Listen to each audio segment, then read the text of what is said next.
That saying goes, good fences make good neighbors, but you'd have a hard time convincing a couple of people in Milton of the validity of that saying. Take a look at this. It's been dubbed the Great Wall of Milton.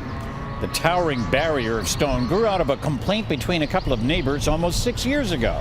Tammy Sutherland now with the battle to get the wall brought down in this City News exclusive. Most people I tell about it think I'm exaggerating, and then they come out and go, oh my God, like, I didn't believe you that it was this big, because it's huge. Like, you have to see it. The pictures really don't do it justice. The Syer family calls it the Great Wall of Milton, a 21 feet high, 300 feet long structure that their neighbor built in the ultimate residential standoff. The Berlin Wall is actually 12 feet high, so it's almost twice the height of the Berlin Wall. In your backyard? In our backyard, yeah. Tim and Marilyn claim the mammoth structure was put up in 2008, shortly after the Syers complained to Town Hall about their neighbor building a berm, a mound of earth that caused water to pool on the Syers' property. I think it's a retaliatory move. This is what the view from the Syers' backyard used to be, and this is what it is now. 5 layers of concrete brick. Now, the regulated height of a fence in the town of Milton is about 2 meters above grade. As you can see, this goes well above that.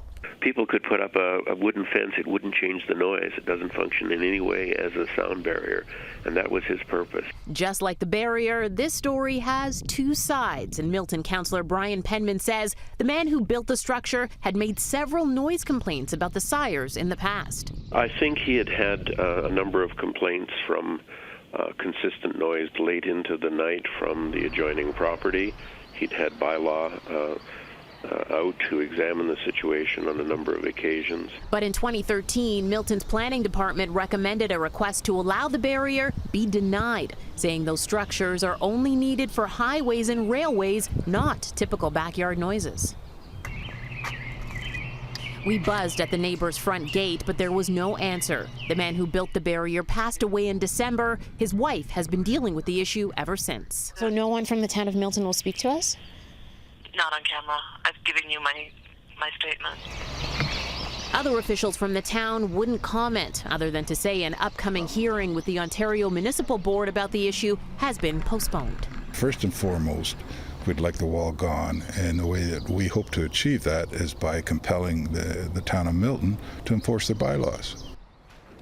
Now, the initial hearing with the Ontario Municipal Board was set for next Wednesday, but that has now been put on hold. No word yet on when the hearing will be rescheduled.